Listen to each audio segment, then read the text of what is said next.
Welcome to the Wheelhouse. My name is Ashley Ellis, and today I have a very special guest here with me. He is a man of recovery. He is a mental health advocate. He is someone that I like to say has brought me to a place of just bravery. Man, I can get so emotional just with the intro. But I have here with me my very own husband, Dwayne Ellis. Hey, boo. Hey, babe. How you doing? Good. I'm excited. Thank you for the intro. Yeah. And I just want to say, this woman here, I'm glad that she came into my life. And something that I respect about you a lot is that you're not content with what the world deems okay and normal. You're always going over and beyond and always searching for a spiritual cleanse. Whatever that may be, we could be watching a movie and we into the movie, an hour into it, and out of nowhere, Ashley is saying, do we need to be watching this? This is so heartbreaking. And I'm sitting here like, oh my gosh, boo, let's just finish the movie. But it's always for the better. And even with our children, you're a great mother, definitely a great wife.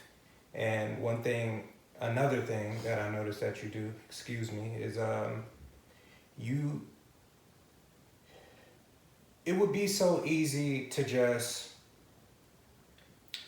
put a roof over our children's head, feed them, and that would be considered okay, good parenting, but you go out of your way. And I'm sure you hear from different family members. My mom is always saying, Ashley is doing a great job with these children while I'm at work.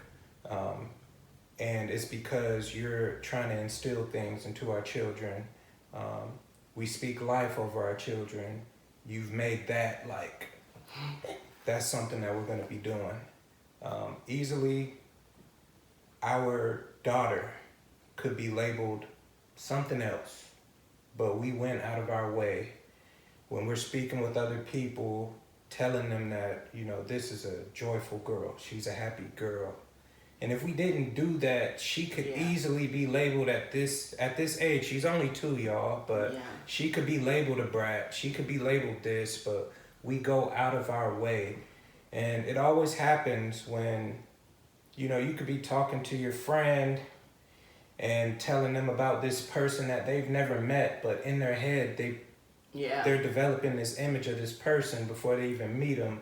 And turns out the person is a decent human being, but they're so focused on the flaws that now when they meet this person, That's all they can think about. And now when people meet Ava, joy and happiness is all they could think about because you pay attention to those things. I don't think a lot of people do that. So all the things that have happened in my life, I know God is gracious and forgiving because the things that I've done and for him to bless me with you, I'm truly grateful. Man. So that's my intro for this beautiful woman. Thank you. And you look good. I will kiss you, but you're like... No, I don't do the lipstick. I'm not going to be on here with red lips. With red lips. Man, I am just beyond thankful.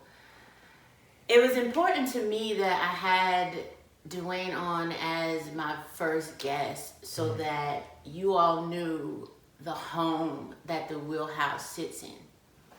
This man right here is just, people are always telling me, you're so encouraging, man, I counsel people, but whatever I am, this man is 10 times more. He is the best recovery coach in the world.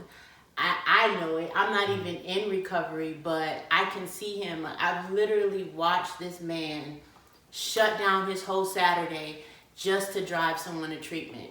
I've literally watched this man shut down his whole day just to sit on the phone with someone, making sure they don't have a setback. So, if you guys are ever in need of a recovery coach, this is literally your guy because he truly cares. He puts his heart into every single thing that he does, and it's incredible. One of the things that I always say, I tell you all the time, but I truly mean it. Like, you have brought me to a place of just bravery, being brave. Where does that come from? Well, there was a time when I wasn't always brave.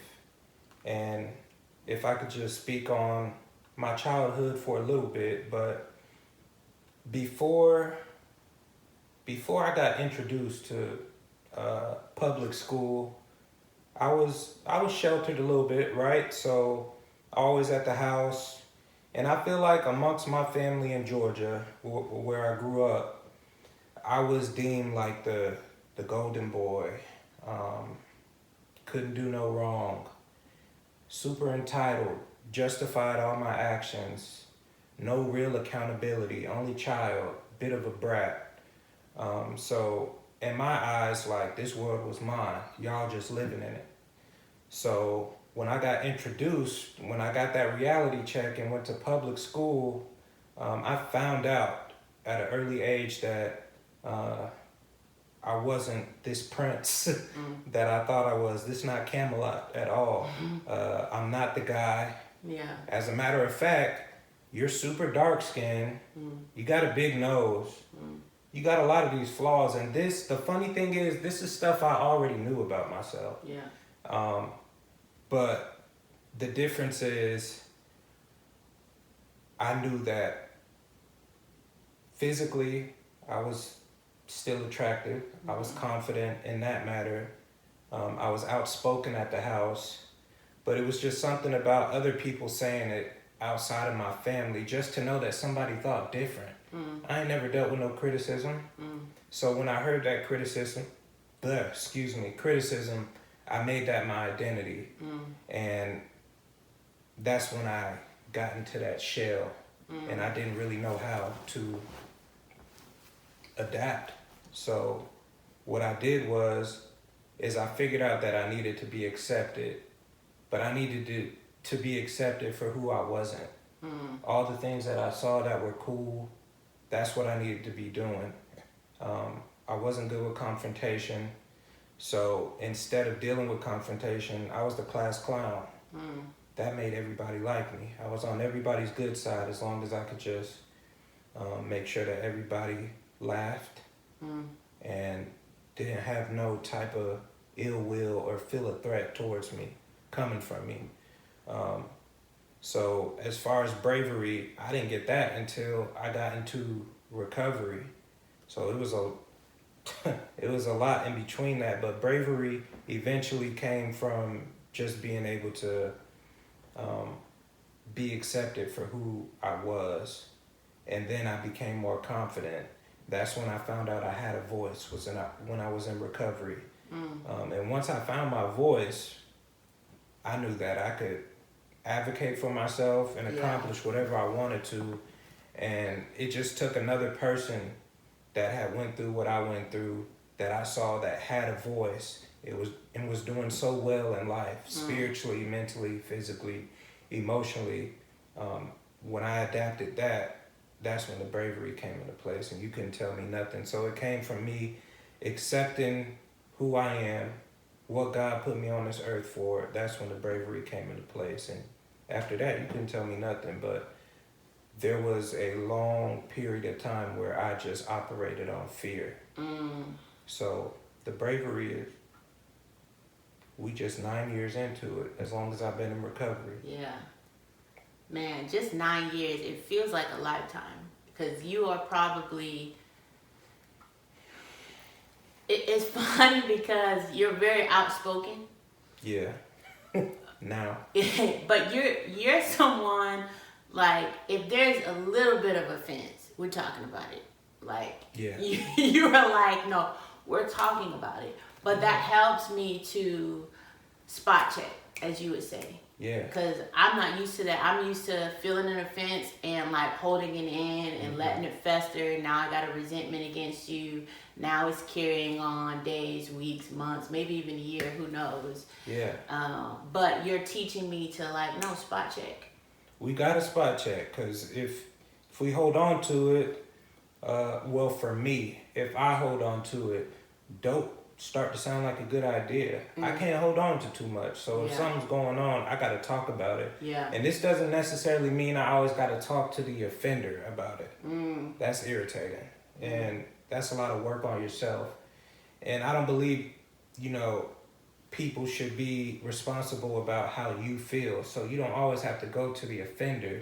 I mean, if it's a work setting, sometimes, you'll go to the offender, but if you're a person like me, a lot of stuff offends you. So I got to go to God. I got to go to my spiritual advisor. I don't always need to go to the person. Yeah. But it's got to get out of my head because that stuff build up. And I feel like when resentments build up in my head, now I'm getting mad at dumb stuff that I normally wouldn't get mad on. Now I'm taking my anger and my frustration out on people that weren't even involved, that don't deserve that. Yeah. Now I'm stealing time from other people because I'm stuck in my head and I just rather be by myself in a corner. So I gotta get it out or it becomes toxic. Yeah, man. I love that. We're kind of referencing a lot about recovery, and you mentioned dope. Tell me a little bit about like your story with recovery. Like, what is recovery? How did you get there? Like, what is it? Well, how I got there was, it was about 4 a.m. and I was in my car chasing a dragon. For those who don't know what that is, I asked somebody about it, but I don't think this is the platform to describe what chasing a dragon is. But it involved a straw and some foil and some dope. And I was in the car doing that about 3, 4 a.m.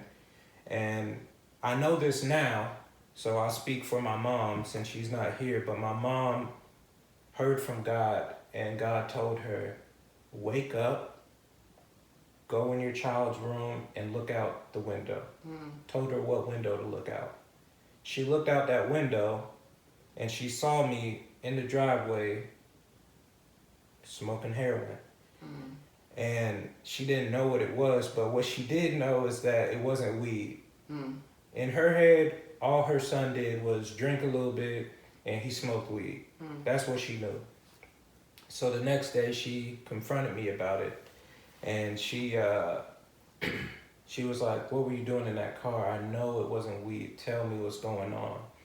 Up until this point, my behavior was changing already. Dark under my eyes, raccoon eyes. So she knew weed isn't responsible for all the things that I'm seeing in my baby right now. Yeah. So my recovery journey, and I would say mostly everybody's recovery journey, begins with some honesty. And I admitted to her what I was doing, and we cried together. And then shortly after that, maybe the next day, maybe the next week, we had an intervention, and I was on my way to Statesboro to go to treatment. But in order for me to get to that point where I wanted to be honest, the Alcoholics Anonymous, any 12-step literature talks about the 4 horsemen: terror, bewilderment, I can't pronounce that word, frustration, and despair. Terror. There were days that I didn't remember. I could go to sleep Monday and wake up on a Wednesday. What happened in between that? What is my life turning into? And it's only going to get worse. You gain that acceptance, like, this is only going to get... Yeah. This is going to get bad. Yeah. But then, bewilderment, why is this happening to me? I got homies that could pop a pill and go to work the next day.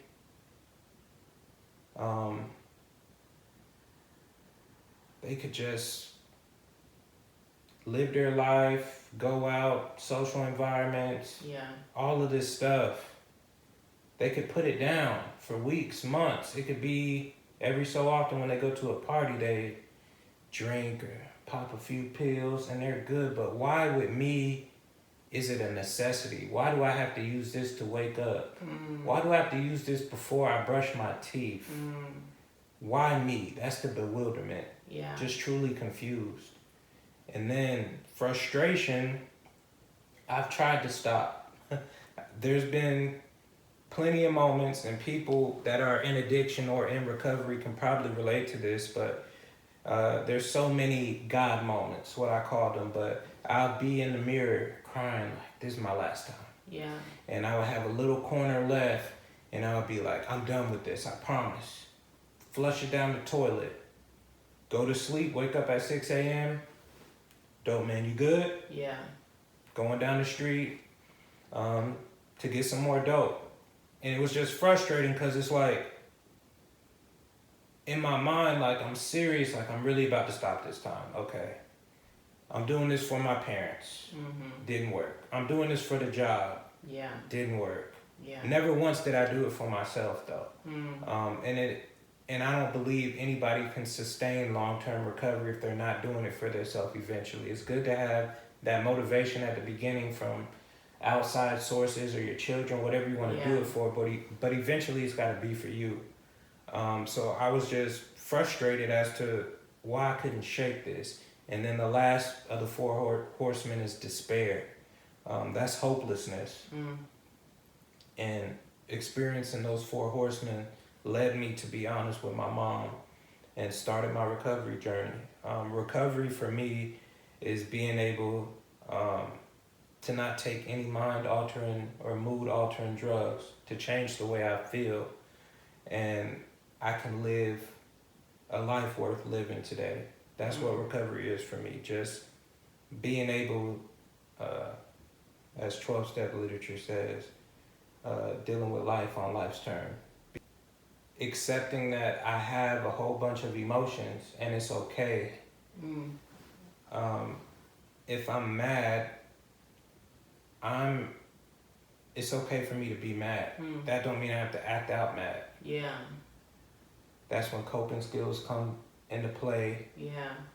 Doing things that make me feel better, that are healthy, exercising, being around other people in recovery, going to meetings, having that community support. Everybody in recovery needs some type of community. It doesn't have to be 12-step. 12-step don't work for everybody. Yeah. But rather it be church, or maybe you got a group of people that you exercise with. You need some type of community. So I used to drink and drug to change the way I feel. I'm really trying to play God in a way. And I honestly believe that a person that's been in addiction or a person that's in recovery, well, let me rephrase that. I truly believe that a person that's in active addiction or a person that's in recovery has a good chance at finding God, because for so long we are people that have made something our higher power and we've committed to it. We've committed to it. We went out of our way to get that drug. There's a lot of willingness, doing stuff that we normally wouldn't do just to get to this. It was my higher power, but a person, the amount of commitment that it takes to be in addiction, I feel like that's the type of person that can find God. Because we're used to committing to something greater than us. I thought the drugs was greater than, anything that I had ever came across. So that's a pretty long answer for what recovery was, but recovery is so complex, I don't know how to just answer it in a couple sentences. You can't. You can't. Man, that's so good. There's so many things that you mentioned. One of the things you talked about was in the journey, like you wanted to stop multiple times. Multiple times you wanted to stop, and you would, flush it down the toilet, look yourself in the mirror and be like, you know what, that's it. I think God uses those moments. I talk a lot about before I surrendered myself to God, there were several moments where I knew He was calling me. Kind of like those four horsemen. There were several moments where I knew He's like, okay. Like you talk about, like there were people who could like take a pill every now and then, just party, go to work. Like my mom would tell me all the time, you can't do what everyone else does. You can't. You can't do what everyone else does. And I'm thankful because what I didn't know that I know now is that I have a lineage of just people who were praying. I'm sure my great-great-grandmother, her prayers are still here carrying through this bloodline, making sure that everyone in this bloodline makes it to heaven. Yeah. And I know the same is for you. I mean, your grandfather is a minister. Like, those prayers are going to continue to rock up the generation, making sure, like, no, this bloodline is getting to heaven. Right. And I love that. I mean, the Bible talks about faith without works. Like, just those moments of flushing it down the toilet. Although it didn't work, like those were still like faith gestures. Like I'm going to be like, I'm going to stop this. And it just takes someone. I mean, we talked about it the other day. Like, I didn't know it was an option for me to surrender until someone called and made an altar call. Until someone gave an altar call and was like, I feel like there's someone here who wants to surrender. Are you here? Is that you? Like, I didn't know it was an option until someone created the space for me to surrender. And that's kind of, you know, what happened with you. Your mom and, you know, your family created the space for you to surrender. Yeah, they did. They did. And it was so funny because you kind of spoke on it just now when you're saying your grandmother's prayers are still, you know, doing their work today. Yeah. But even my family's experiences, they had a cause for what was going on with me in 2016. My grandma was a part of this intervention. And long ago, my grandma was like that nurse in Dublin, Georgia, small, rural town. And she, if you go to Dublin, they gonna know my grandma. She was that, you know, she had that type of impact. And she had so much of an impact that she was the head nurse for this paper mill in this small town, and she dealt with people that were in addiction, and she had connections with this treatment center in Statesboro. Wow. An expensive treatment center in Statesboro. But my grandma had such a great rapport with this treatment center, they gave us the family discount. Wow. And I went to a great treatment center.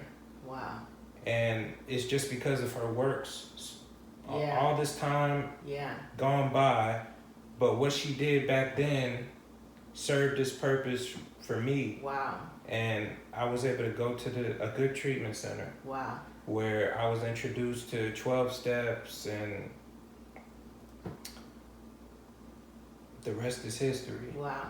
I love that. Just hearing that almost makes me want to like tear up, because it's like all things, the Bible says all things work together for the good of those who are called. Like all things, like even like your parents' actions, like your grandparents, like their works are all working together to make sure that you, whoever's listening, to make sure that you get to where you need to be. Yeah. That's powerful. Yeah. That's so good. I love that so much. Man, I remember, because we're married. Yeah, we're married. I got the ring. But I can remember, we didn't tell them, I mean, I guess we can kind of mention it. We met in college. So we met in 2010. Yeah. We met years before we actually started dating, and we were fairly close in that season. We were. We would have a lot of just deep conversations, like walks at nighttime. Walks at night, just having deep conversations, like, and that's kind of a testament to my life. Like, I'm always somewhere in a deep conversation. Yeah. But I can remember, like, back then, just like having these long walks, and then I would just ask you something, and you would be like, girl, like, okay, that's enough. Like, you similar to now. Like, we'll be in the middle of watching a show, and you'll see a message, and I gotta pause the show. And our whole sermon just pops. Whole sermon. Nothing has changed. Yeah.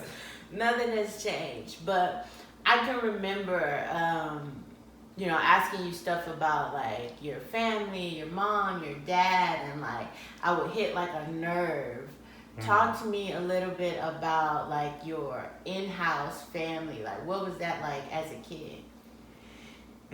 So, like I said before, I grew up as a only child, and I had a great childhood, man. But my mom she was always worried, kind of like how she is now with our grandchildren, always worried about something. But there was that spirit in the house, and then my pops. We just had a funky relationship, only because we're so much alike. Yeah. And I know that today, and because of recovery, we have a great relationship today. But back then, it just got to a certain point to where I became a teenager. We know what teenagers do. And probably in that season where I felt you might have hit a nerve, that was a point in time where I was acting out. And as we spoke before, accountability and criticism wasn't in my book. I didn't know nothing about that, so I didn't do too well with them. So they were just being parents, and I was just being a brat. So that's probably where that nerve came from. But my parents did a great job, and I do want to highlight some of the things that I feel like they did right. Which was they made an effort to spend quality time together. Like we would lay out the towel across, because we didn't eat at a table. We laid out a towel in front of the bed, and we all laid across the bed and ate food and watched the TV, and they made sure to spend a lot of time with me. And I always felt loved. I always felt loved, and I knew even if I was going through something bad, I could come home. I could go to my parents. So I do want to highlight that. I'm thankful for them. But I had a great childhood. You know, there was a little bit of trauma that led to a lot of bitter problems. That had nothing to do with my parents. But yeah. That's so good. And you probably don't even know this, but my mom wanted me to marry you a long time ago, and it all came from when you snitched on me. So in Valdosta, there was like, you know, college campus nurse. You go to the clinic, you know, if you're sick, they help you out, right? So I just came up with this plan in my head, and I'm probably at Valdosta, I'm probably maybe 3 or 4 years into my addiction at this point. So right now I'm just on pills. I haven't graduated to heroin yet.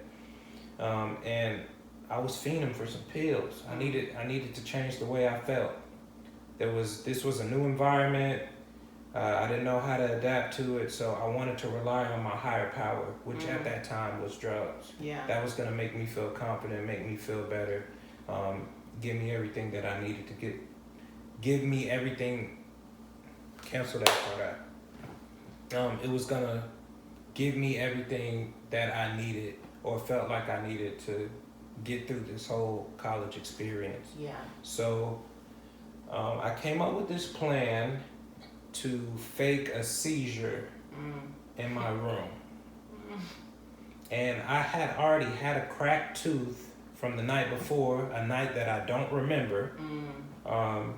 So that was a part of it. And I remember coming to you like, and this is the thing, like if you are a committed person in addiction, your lie has to resonate with everybody. Nobody, you don't let anybody in on the fact that you're lying. You have to keep up with this web of lies, and everybody has to believe it. So in my efforts, I came to you and let you know, hey, I had a seizure. I had cracked my tooth. I showed you it. I told you I felt like I was gonna die. I was going through a lot, and I was trying to get some pain pills from the clinic. That's what I was trying to do. I didn't tell you that part. Next thing I know, I get a phone call from my parents. My mom is crying like, why didn't you tell this? Why didn't you tell us this was going on? We're coming down right now. I was like, oh my gosh. And you didn't know, but I didn't know that you was finna call my parents. But my mom talks about that moment like, Ash has been caring about you. Yeah. You know, you don't play about me, but you hold me accountable. Yeah. And that's another reason why I love you. And it just helps me grow even more. A lot of people, with the people they love, they ignore some things that don't need to be ignored. Yeah. But you don't. Yeah. You acknowledge all of it. And I think we do that for... Yeah. It's a back and forth thing. It's mutual. But yeah, my mom has been wanting me to marry you ever since that moment where you cared enough to reach out to my parents and let them know that, hey, your son is on his deathbed. He just had a seizure. When all I'm trying to do is get some pills. The deathbed. I remember that. Because I remember you talking about I was foaming at the mouth and Yeah. I was like, oh my God. Oh my God. Yeah. Yep. Yeah, I mean, yeah. So that's pretty much the genesis of our relationship. Yeah. But I can remember like fast forwarding, I don't know what year, 2016, 17. But we have a mutual friend. I remember him calling me saying, man, DJ, which is what we all used to call you. Yeah. DJ is in rehab. I was like, what? What happened? And at this point, I think I'm like full-time ministry. I'm like, Yeah. I had the whole church praying for you. I mean, I'm not joking around. Really? I was in the staff, Oh my so God. I dropped it in the staff. Like my friend from college is in rehab. Like he's such a good person. Like we were praying for you. That's wild. For like I don't even know how long, but like that was serious. I was like, oh my God, and I'm like, well, what kind of drugs are gonna lead you to rehab? Shoot, all of them. I was like, what? He was like, heroin. I was like, how did he get heroin? Where did you get it? Like, talk to me about, we're laughing, but like, you talk about like caring. I mean, my whole, like everything shut down to make sure that we were, not just me, I'm like, my prayers aren't enough. Like, I need to make sure that all the prayer warriors I know are making sure you're okay. We were praying for you. Crazy. That's crazy. Done told the whole staff about me. But I appreciate it now that I look back on it. Yeah, that was serious stuff. But, I mean, all right. So talk to me about how one thing led to another and you coming from like weed to drinking to pills to heroin. Okay. All right. I got injured running track. I think this was my sophomore year in high school. Something happened with my knee and I had to get surgery. And I woke up from that surgery and man, it was till this day, physically, that's the best feeling I've ever felt. Well, second best until I tried heroin. But I woke up from surgery and I felt so uplifted, so happy. I was telling my mom, I had a girlfriend in high school at the time, hey, call her, tell her I love her. I was calling my cousin Pierce, I was telling him I love him. I was just full of love, happiness, and I didn't know where this was coming from. I was confident, everything. Yeah. You said high school? This was high school. This was like sophomore year. And I was like, where did that come from? And then there was this, I think it might have been lower tabs, some pills, right? That they gave me to go home with. And I started taking them. And I felt that feeling again, that sunshine in my stomach. And I was like, oh, this is causing that. So at this time, I've realized that drugs can be a long-term solution for me. Everything is better. I'm no longer insecure. I don't have low self-esteem. I got a big nose, but I look good with it. I'm dark skinned, but I look good. Yeah. I'm not. And you do look good. I appreciate you, boo. I'm not fearful anymore. Yeah. I'm standing up for myself. Yeah. I'm fighting. Yeah. All these things I felt like I needed, or what I saw that the cool kids were doing, I was able to do all that with the drugs. Yeah. So now I'm like, let's just explore the candy shop. That's where the weed came into play. Alcohol, cocaine, Molly.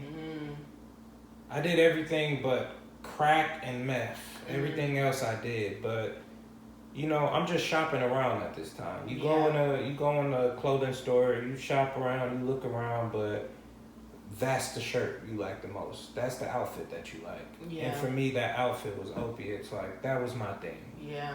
Then it got to a point where opiates became very expensive. Yeah. Charged like $1 a milligram. So if you want a 30 milligram something, that's $30. Became expensive, and heroin was just the cheaper option, and it felt 10 times better. So that's how I got introduced to all of that. Yeah. One of the things that I know you're super passionate about is that age group where it started for you. Oh, yeah. The high school, that middle school age, that young adult age. Yeah. What is it, if anything, what is it, or what are the signs that maybe a parent can look out for, or maybe a child has an injury like you playing football, track, whatever. Like, what could a parent do to kind of make sure they're not going down a path of addiction? Like, what can they do to stop it before it even starts? Unfortunately, it might be too late. That's one thing. Let's be realistic here. And then another thing is to get to know your child, as elementary as that sounds. But my mom, I was able to get away with it for so long because my mom and dad, they knew me, but they didn't know me. And that's because maybe there might have been a lack of communication. But my parents were very present, right? But there were certain conversations that probably needed to be had, like, what's going on in school? Are you having any issues in school? Let me share my experience about what I went through in school. Let me make this comfortable for you to be able to talk to me. Yeah. And those conversations just didn't happen. Yeah. So one thing I'm going to do as a parent is to make sure that I'm always practicing like effective communication with my child. Yeah. Letting them talk, get it all out at an early age, not shutting them down. If my daughter is talking about this elephant that she saw on the cartoon, let me just let her talk about that and just listen and not cut her off. Allow her to express herself. I just want to have a relationship with my children to where I know a lot of what they're going through. That way, when the behavior change happens, I can be aware of it. Wait, I know Ava, which is my daughter, I know her to act like this. That's a little off. And I don't believe that my parents had that awareness, that discernment of what was really going on. Until God nudged her on the shoulder and was like, hey, go look out that window. By then, though, it was a little too late. So I would just encourage all parents to get to know your child and don't be afraid to admit your own flaws, because that's going to open up the door. Everybody that I'm close to in recovery, my spiritual advisors, those who got sober before me that I still talk to today, our relationship developed because we were able to talk to each other about our bad days. They're 5 years into recovery. I'm 2 months into recovery, but we both have issues with our supervisor at work. He still has days where he might think about using. It's a fleeting thought. But him sharing that with me allowed me to open up. He wasn't on this mountaintop talking down to me about what I need to do. He was sharing his flaws too, Yeah. and how he worked through it. And not only did we talk about problems, we got to the solution. We just didn't call and complain and not get to no type of solution. But as a parent, you want to be able to communicate with your child, but also share what you went through and the flaws that you deal with, because that's going to open up the door for them to communicate. If you're just that authoritative figure that's never wrong, that's not attractive, that's not welcoming. That's and so good. I'm not going to let you in on what I'm going through. And when I do go through something, you're probably not going to even notice, because you don't really know me. Wow. You might know that my favorite food is pizza, but you don't really know me. Wow. So that's the only advice I can give, and for some people it might be too late already. But that doesn't mean the worst. Yeah. Because even when you say it was too late for you, like there's still, like, you're here. I'm here, yeah. Yeah, so there's still things that you can do wherever that person is. Yeah. One of the things I love, and you say this a lot about your dad, you kind of reference him as like King Kong.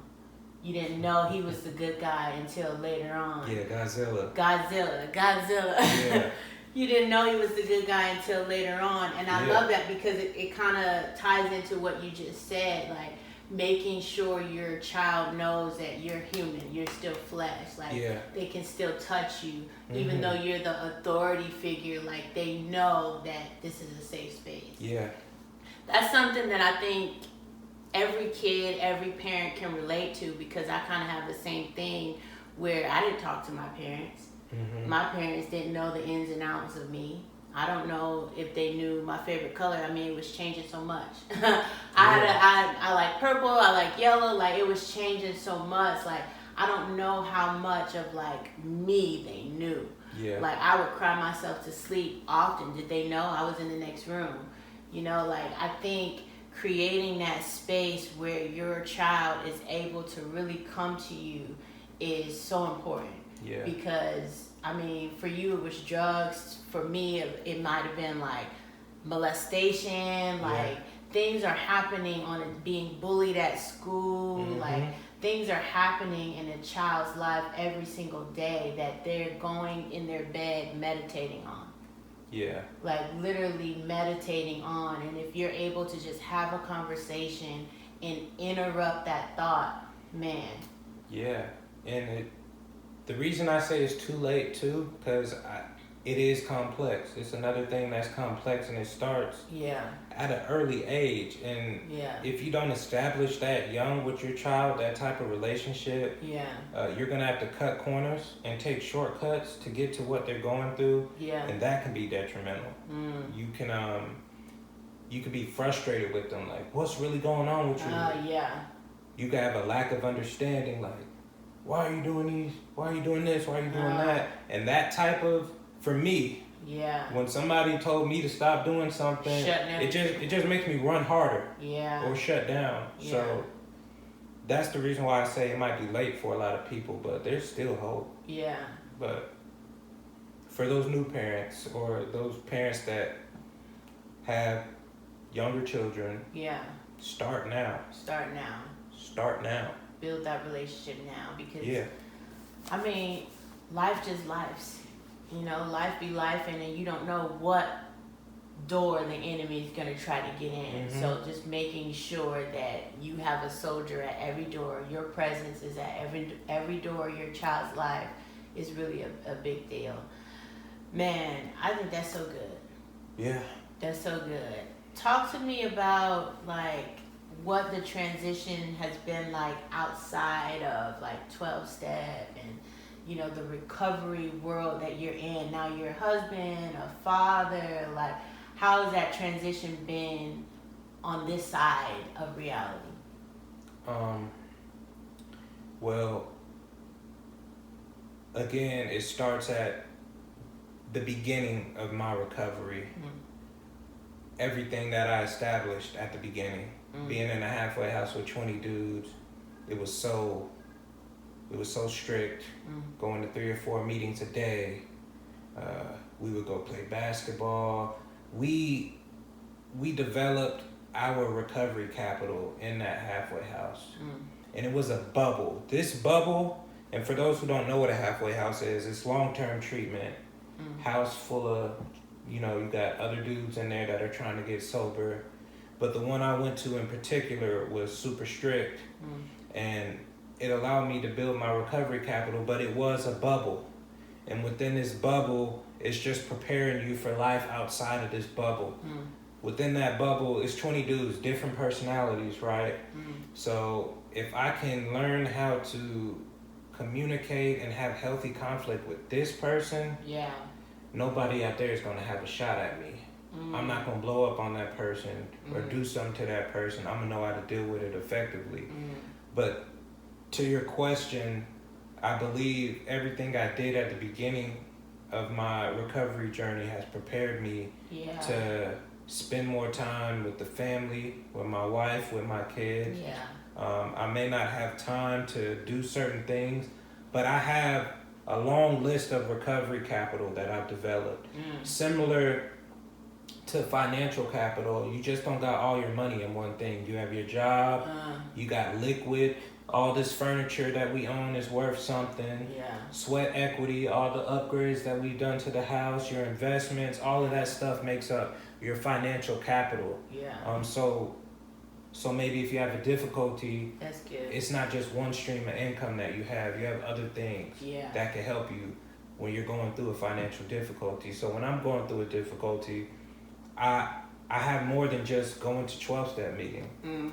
Because there's going to be a time where I can't just go to meetings. I'm at the house, I'm playing with my kids. The car broke down, I can't drive nowhere. We don't got no internet. I can't go to a virtual meeting. What else can I do? I can exercise. I could pray. I could journal. I can meditate. So I have this long list of recovery capital to help me out when life happens. So that's how I've been able to make the transition, because all the other things I have in place. We got the church groups now. So that's virtual. That's something I can do. That's how I deal with it. There's more than one thing that I can do to support my recovery. And you have so much. I mean, we got 2 kiddos now, and life is full. So does it feel like, because I know at one point you talk about, living in the house, going to meetings, like your whole life was recovery. Like, does it still feel like that? Or is it like more brief? Like, what does it feel like now? It still feels like a life of recovery. Things were just different then because I didn't have a wife or children. But God gave me recovery for this reason. Like, I'm supposed to be a husband. I'm supposed to be raising these children. So it's all supposed to be happening like this. And, this is what recovery looks like too. Recovery has so many faces. Recovery looks like a family, kids, going on vacation. For some people, recovery looks like hitting a meeting every day. That was just a different phase, a different season of my life, but this is still recovery. It still affects everybody in this house, me being in recovery, us being able to communicate good. When you give me criticism, me being able to take it is because of recovery. Every Sunday at that halfway house, we had an accountability meeting where we got in a circle and we literally just tore into each other. Like, this is what you've been doing wrong this week. And not necessarily that they were right. It was just something for you to look at going into your next week. Hey, DJ, you had an attitude this week. You didn't do your chore well. It's just something to look at. But me going through that, it affects our relationship today. I'm able to take criticism better. I'm not perfect. But recovery affects this household. The way that we talk to our children. You mentioned that, you've I believe that you've always been brave, but now you're starting to be aware of it. That's because of recovery. I'm brave. I'm outspoken. I advocate because of recovery. So it affects the household. It just look a little different. It just looks like I'm just not single with no kids anymore. It just look different. I love that because it shows another light. Like when we think about recovery, when we think about 12-step, we are thinking about rehab. Like for a person like me, I don't know, I don't know anything outside of you. Yeah.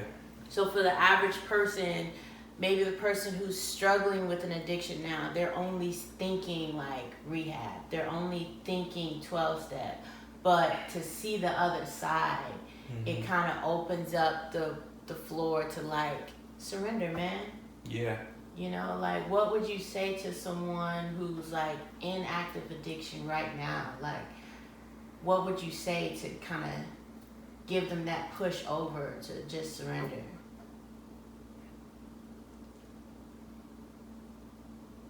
Man, I don't just want to say anything either. So I would say to them, you deserve to live. And dead people don't recover. You're not living right now. I've been there. So many people have been, maybe not necessarily where you're at specifically, but you're not living, and you deserve to live. You're worth it. Wow. There's so much shame attached to a person in addiction, and that's because of how the world looks at people in addiction. Addiction is a disease that affects the brain. The definition of a disease is, an organ in your body being attacked, basically, right? When your heart gets attacked or when your lungs get attacked and you're in a hospital and you got cancer, there's empathy, there's sympathy, there's support, there's compassion. But when the disease affects this organ, your brain, and it manifests in a different way, and the symptoms don't look like me sitting in a bed in a hospital, it looks like me shoplifting to get my next high. It just looks a little different.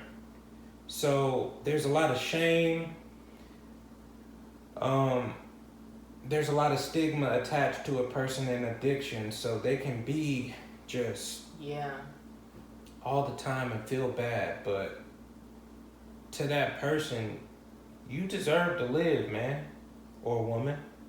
You deserve to live. That's all I could say to them. You deserve to live, and you do have a voice. So good. Ask for help. Ask for help. Ask for help. I love that. And I think that's a good place to kind of end. You deserve to live. You are